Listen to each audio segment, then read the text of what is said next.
it's Charlotte with Spirit Witch. I know we've been a little MIA over the summer, but we're back now. That's the important thing. And ideally we'll be posting more consistent videos for you here on out. So today is Friday the 13th, and I am so excited about it because it's not only Friday the 13th, but it's actually a Pisces full moon, which is extra witchy vibes. So super excited about tonight. Make sure you charge your crystals and do some spell work tonight. Make your moon water. Seriously, make moon water tonight. It will be some powerful shit. Anyways, so today I thought we'd talk about crystal gridding. And if you really haven't worked with crystals or don't know how to work with crystals, and you just have this mass collection, which I do, this is a great way to actively work with your crystals and help to increase your manifestation. So with crystal grids, they can be super simple with just a couple crystals, or they can be super complex. I've seen some that, you know, can fit a table. So it really just depends on how much work you want to put into it, how many crystals you have, what you're trying to manifest, and obviously the space that you have. There's like crystal mats that you can get that have beautiful patterns that kind of help you see where you can place your crystals, but you definitely don't have to have those. They can enhance that energy, especially if you're using like the flower or the seed of life as a grid, or something similar to that, but you don't need it. And actually I'm going to show you one that I have at my work, and it's fairly simple, but I do have it in a nice little grid for me, and I do actually have it glued because I was sick of losing these tiny little pieces and didn't want to lose them anymore. So I glued them down because this isn't going anywhere. I'm not gonna change it or anything like that, so it's glued down. And this is actually an abundance crystal grid. So we've got some citrine, a nice citrine generator. We've got some aventurine, some jade, some yellow fluorite, some peridot, and all things that are crazy at attracting abundance and prosperity. So this stays at my work, and I love it. But anyways, let's get started on the basics of a crystal grid and the things that you need.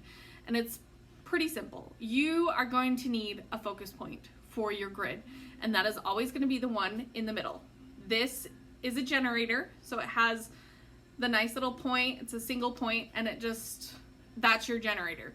You don't have to have a stone that comes to a point. It can be any stone. I prefer to have these generator type stones, or maybe even a pyramid, just because they are a little bit more focused, a little bit more targeted. So if you're thinking of all your energy kind of out, it'll shoot it up basically into this one little point.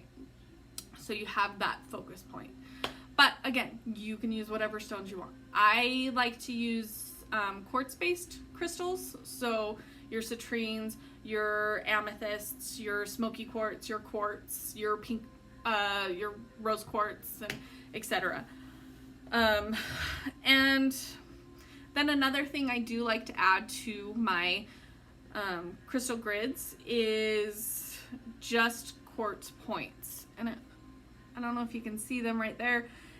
I have 4 quartz points here, and this is just kind of enhancing the energies of the other points around it.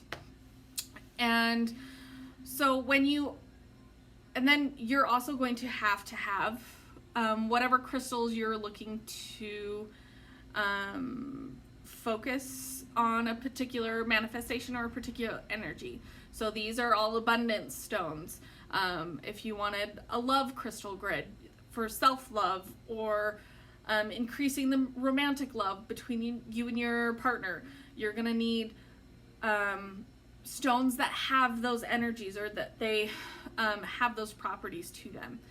And so when you're setting up a grid, set it up however you feel like is comfortable for you. And it's all going to be very personal. Each grid that you make is going to be a little different, and don't feel like there's a set pattern that you have to follow, because there's not. This is your own magic, and just like everything else with magic, it's your own creation. So don't stress too hard on a pretty pattern. If you want to follow a pretty pattern, do so. Great, that's awesome, but you don't have to.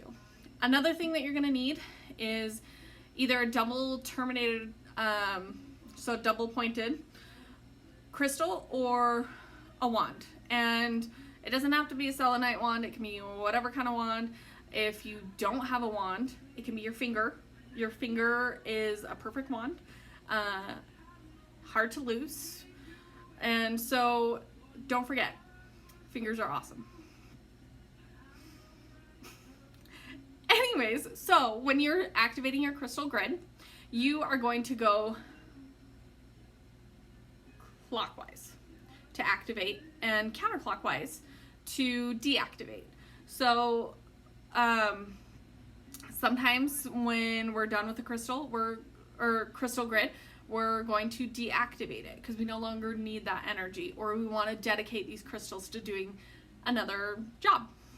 So counterclockwise to deactivate, clockwise to activate. And basically what I like to do going through the whole process of crystal gridding is starting at the crystal generator and then moving out to the stone nearest to it. And taking that energy, so this is peridot, and this is about success and transformation. So you're taking this energy and bringing it back to the generator. And then we've got some yellow fluorite here. And so we're going to take that energy of success and creativity and bringing it back to the generator point, which is citrine, which is abundance and prosperity. And then you're going to go just around the circle doing that same pattern. So invoking whatever the stone's properties and energies relate to, and you're going to bring that back to the generator point. And then once that's done, I like to sit here with my wand and imagine that all of that energy is being pulled to this one particular point, and focusing on that energy so that it is coming out to the point,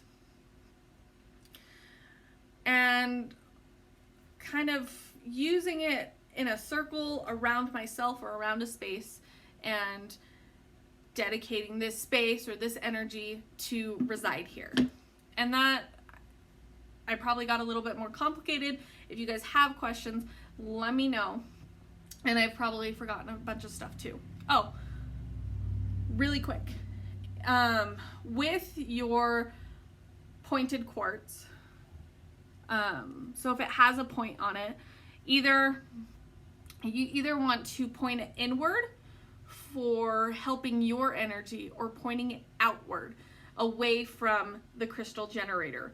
So if you point it outward, that means that you are focusing this energy towards like the world's energy, or not your energy. So if you're looking to do like a crystal grid for earth healing, or for like a natural disaster or something like that, you're going to have your crystal or your quartz points facing outwards. If you're wanting to focus on yourself, they face inwards. I hope that helps you, and I hope that clears up a couple questions. If you have more, feel free to type them in the comments, and I will see you guys soon. See ya.